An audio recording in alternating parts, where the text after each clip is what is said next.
주시고요. 이제 본격적으로 얘기 들어갈게요.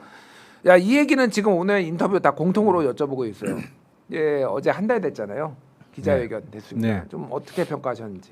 일단 이재명 대통령의 자신감이 묻어나는 인터뷰였다라고 생각하고 특징을 뽑자면 짧은 질문, 긴 답변. 기자들의 질문은 상당히 대부분 짧았어요. 근데 이재명 대통령의 답변이 길면서 어떤 질문, 특히 외교 관련한 질문은 약간 좀 피해가는 내용도 있었고, 그건 당연한 거고, 우리 패를 미리 보여줄 수는 없는 거니까. 근데 눈이 번쩍 뜨이는 파격적인 답변도 있었어요. 한 두 군데. 찝어서 설명해 주시죠. 어떤 게 그렇게 눈이 일단 대통령실의 특별감찰관 두겠다는 의사를 명백히 했잖아요. 국회에서 추천해 주라. 그러니까 역대 정부에서 하긴 한다 그러면서 안 뒀잖아요. 그러니까 마지막 청와대 특별감찰관이 박근혜 정부 때 이석수 감찰관 특별감찰관이 마지막이었던 걸로 제가 기억을 하는데 그것도 약간 아마 중간에 그만뒀죠. 그때 2014년에 임명돼서 2016년에 그만뒀고요. 그때 이제 또 국정농단 막 시작되고 막 그러면서 어수선했죠 그때. 그렇죠. 근데 그 이후에는 없었잖아요. 계속 공석이었는데 본인을 비롯한 가족들이 좀 불편하더라도 두겠다는 의사를 명백히 했고, 그보다 더 충격적인 것은 감사원을 국회 소속으로 둘 수 있다. 그건 대통령으로서 어마어마한 권력의 포기를 얘기한 겁니다. 사실은. 그렇군요. 감사원을 통해서 정부 부처를 다 장악할 수 있거든요. 공무원들이 제일 힘들어하고 껄끄러워하는 게 사실은 감사원 감사예요. 검찰이나 수사기관의 수사는 불법이 없으면 괜찮아요. 그렇죠. 근데 감사원 감사는 불법이 아니더라도 적정성에 대한 평가를 하잖아요. 과연 이 행정행위가 과연 최선이었냐, 적정했냐, 이거를 감사하기 때문에 더 힘들어하는 것이거든요. 근데 만약에 감사원이 대통령 직속이 아닌 국회로 소속이 바뀐다? 어마어마한 권력을 넘겨주는 거죠, 사실은. 그렇죠. 이게 이제 윤석열 대통령, 윤석열 정부 시절에 민주당에서 또 많이 주장을 했던 거거든요. 왜냐하면 감사원이 대통령하고 또 독립되게 운영이 돼야 되지만 현실적으로는 그 감사원장이 처음에 국회 나와가지고 대통령의 뜻을 받들겠다 뭐 이런 얘기를 답변을 하고 진짜 허탈하게 했죠.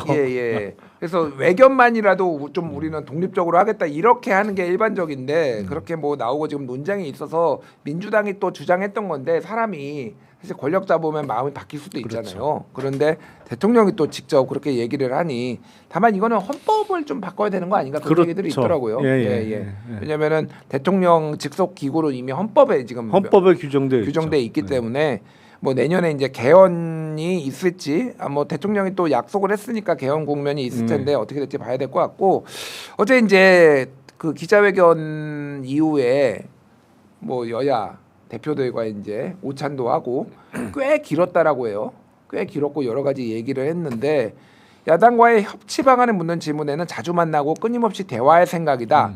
다만 이제 뭐 영수회담의 정례화 여부는 고민을 하겠다. 그리고 또 하나는 비밀 유지 얘기를 좀 했더라고요. 이게 사소하게 이거를 대통령하고 나눈 얘기를 떼가지고 이렇게 언론에 뭐 얘기를 하는지 이런 식으로 하면은 좀 이거 곤란하다. 뭐 이런 얘기를 했는데 어떻게 보셨습니까?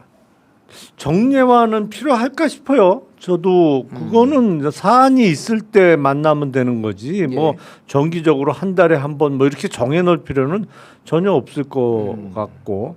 뭐 필요하면 한 달에 두 번을 만날 수도 있는 거고 현안이 없으면 조금 뭐 텀을 두고 만나도 되는 것이고요. 그리고 대통령과 나눈 대화에 대해서 공개하는 거는 부적절하죠. 사실은 공개할 수 있는 내용이 있는 거고 없는 내용이 있는 거고 특히 대통령의 해외 순방이 있고 나서는 가끔 이제 당 대표들이나 지도부를 초청해서 이렇게 순방 성과나 이런 걸 설명하는 경우가 있는데 특히 외교적으로 민감한 얘기를 해줄 때도 있거든요. 예. 그 이제 그 이해를 구하기 위해서. 근데 그런 걸 바로 언론에 흘린다 내지는 공개한다 그러면 그거는 안 되는 거죠. 오히려 국익을 해할 수가 있기 때문에 그거는 다른 정당 지도부의 양식을 믿어야죠. 그렇군요. 이게 상호 신뢰가 좀 중요한 것 네. 같아요. 지금은 워낙 지금 또 뭐 윤석열 정부 때는 정쟁도 극대화되고 상호 신뢰가 무너졌기 때문에 그런 부분들이 좀 회복을 조금 단계적으로 해야 되지 않나 그런 생각이 드는데 어제 저는 상호 신뢰를 좀 회복할 수 있는 계기가 된 게 상법 개정안 통과. 예. 저는 이게 통과되는 걸 보면서 약간 허탈하기도 했어요. 아니 이렇게 대화 나누고 쉽게 될 거를 거의 한 10년 걸렸거든요. 옛날에 초반에 나왔던 뭐 상법 개정안 내용이 조금씩 다 다르긴 하지만은 어떻게 이제 자본시장 전문가 아니십니까? 어떻게 보셨어요? 허탈하죠. 아니 사실은 그 직전에 통과시켰던 상법 개정안은 딱 두 가지 내용을 바꾸는 거였어요. 예. 이사의 충실 의무에 있어서 모든 주주의 이익을 위해서 근무하라는 거하고 전자주총의 의무화 상장회사에. 근데 그거를 국민의힘에서 반대했고 당시 한덕수 권한대행에게 거부권 행사를 요청해서 거부권 행사로 재의결 끝에 그때 4표가 부족해서 폐기됐거든요. 예. 근데 이번에 통과된 상법 개정안은 그 두 가지 플러스 다른 게 더 붙었어요. 사실은 뭐 3%라고 3% 하죠. 룰 등을 비롯해서 몇 가지가 더 붙었어. 아니 그럼 왜 반대했던 거야 도대체? 왜 반대하고 왜 거부권 행사를 했던 거예요? 이해가 안 되잖아요 이게. 예. 아니 그러면 입장을 바꿨으면 입장을 바꾼 거에 대한 설명이라도 있어야 될 거 아니에요. 해명을 하든지. 예. 근데 제가 보기엔 국민의힘이 갑자기 태도를 바꾼 거는 두 가지 정도가 핵심이었던 것 같아요. 처음에 민주당이 추진하려고 했던 상법 개정안 중에 집중 투표제 저거는 어떻게든 빼라. 그거 하고 자사주 소각 의무화는 절대 들어가면 안 된다. 예. 라는 어떤 거의 특명을 받고 들어와서 합의 처리를 전제로 그 두 개 뭐 조금 더 빠졌습니다. 사실은 감사위원회 분리 선출을 확대하는 것도 빠지고 몇 맞아요. 가지가 빠졌는데 핵심 내용을 몇 가지를 빼기 위해서 합의하는 데 들어온 거 아닌가? 뭐 그런 생각이 들어요. 근데 어쨌든 그토록 상법 개정안 이거 통과돼서 시행되면 기업 망한다. 누가 한국에서 기업하겠냐. 그리고 어떤 외국의 사모펀드에 먹잇감으로 전락한다. 온갖 이유를 들어서 그렇게 격렬히 반대하다가 갑자기 입장을 바꾼 설명은 해야지. 알겠습니다. 아무래도 주가가 워낙 지금 3,100도 찍고 전체적으로 좋다 보니까 뭐라고 해야 되냐 이 국민들이 야 상법 개정안 이거 꼭 해야 되는 거 아니야 이런 뭐 그 열망이 커지니까 국민의힘도 반대를 못한 거 아닌가 그런 생각이 들고요. 이 얘기를 하는 와중에 과방위원장님 우리 바쁘신 과방위원장님 최민희 의원 오셨어요. 의원님 안녕하세요. 네, 안녕하세요. 예. 제가 중요한 보고를 받느라고. 예, 아니 뭐 저희 다 이해합니다. 아니요, 요즘 안 되는데 예, SKT 해킹 사태와 관련하여 이제 마무리 단계인데요. 예. 아마 과기부가 곧 내용을 상세히 발표하게 될 것 같습니다. 그렇군요. 그런데 과거와 달리 저희가 해킹 사태가 터지면 정부가 1차 조사하고 그냥 끝냈거든요. 예. 근데 우리 과방위 체제에서는 그런 일은 없죠. 그래서 지금 TF 만들어서 끝까지 감시해서 1차, 2차, 3차 조사까지 했습니다. 예. 그래서 완전히 다 일단 우리가 할 수 있는 기술로는 완전히 다 털었고 그래서 그에 따라서 대책도 아주 세심하게 나올 것 같습니다. 요 구체적인 내용을 이제 사실은 보고를 좀 받아야 될 사안들이 있었습니다. TF가. 예, 그래서 예. 보고 받고 오늘하고 빠져나올 수가 없는 상황이었습니다. 아예 예.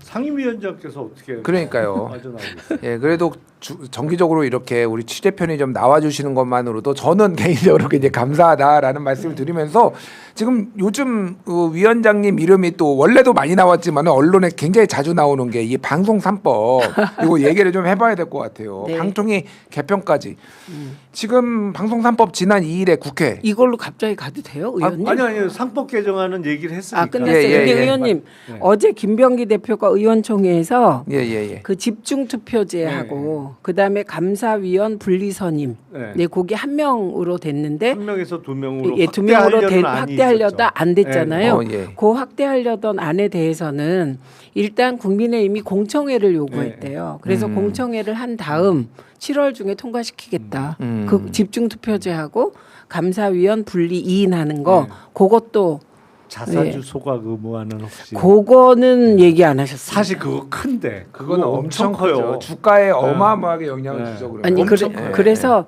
그거까지 하시겠답니다. 네. 아. 네, 그러니까 일단은 가능하면 국민의힘과 네. 합의 처리하려고 예. 노력을 한 것 같아요. 그러니까 그래서 뭐 말씀하셨다시피 이게 내용이 뭐 일부는 누가 보기에는 부족할 수도 있고 왜 이게 예, 빠졌어 예. 왜 이게 들어갔어 할 수 있는데 또 국회에서 그러면 또 얘기해가지고 또 하면 되는 거잖아요. 네 저는 한다고 그리고 예. 끝까지 한다고. 아니 그러니까. 어제 통과시킨 것만 해도 어마어마한 어마어마하죠. 변화예요. 사실은.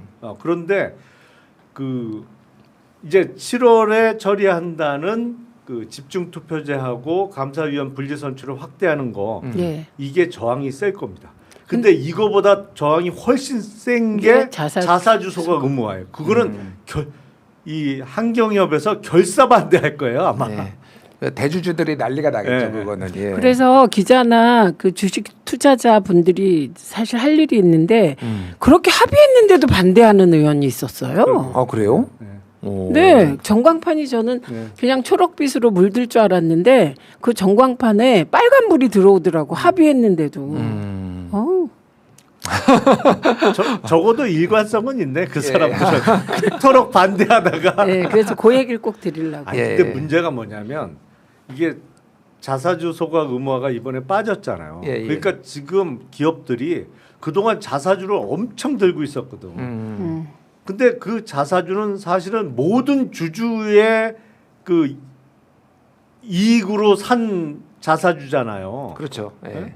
이게 사실은 배당을 하든 뭐 모든 주주에게 돌아갈 수 있었던 돈으로 자사주를 소각했는데 그걸 소각 안 하고 그 들고 있던 건데 자사주 매입한 이후에 이걸 교환 사채를 어마어마하게 발행해요. 지금 태광이 지금 그렇게 하고 있죠. 최근에. 예, 예. 아니 태광이고 뭐 예. 재벌 그룹사도 저 3천 몇백억 발행하고 그러니까 아 진짜 별짓들 다 해요. 그러니까 뭐 말씀하셨지만은 우호적인 세력한테 사채를 주고 나중에 이거 우리 이 주식으로 너 교환할 수 있는 조건을 그렇죠. 줘가지고 자사주 우리 다 이미 털었는데 없는데 이렇게 해서 그쪽에 이제 저장해 두는 꼼수를 지금 네. 쓰려고 하고 있다 이렇게 말씀해 아니 주신 것 미국 같은데. 되게 좋아하지 않아요?